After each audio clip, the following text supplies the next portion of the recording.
October, you said, oh, you expected the taper in December. That's now pushed to March, right?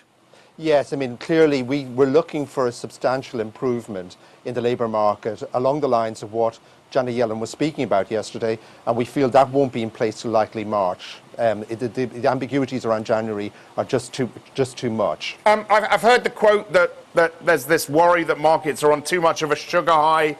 Do you worry they're on too much of a sugar high?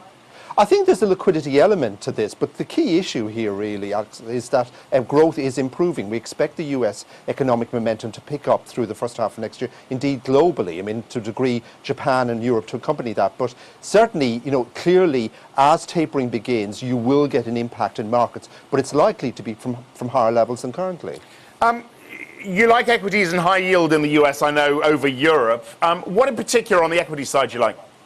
Well, on the equity side, in terms of the stories, in terms of regions, we're still very much banking on the US as our core commitment there. The best risk-reward offering, solid earnings growth, a healthful central bank, treasury yields rising but only in a limited fashion, and valuations not being pressured. We've rotated into Eurozone recently on the basis of, again, the cyclical improvement, moving out of more defensive markets, trying to capture something in terms of the potential upside of an earnings revival in Europe coming through in 2014. And again, valuations to us look reasonable. Did the numbers yesterday concern you, the growth numbers?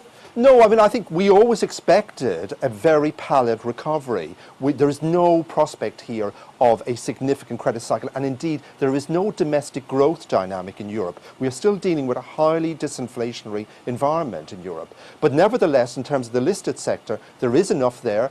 Earnings have lagged significantly relative to the US. We're likely to get some fill-up in terms of actually corporate earnings reports as we go through into 2014. But nobody expects a dramatic economic revival from Europe. Indeed, on balance, we think the risk is that the ECB may have to provide further support.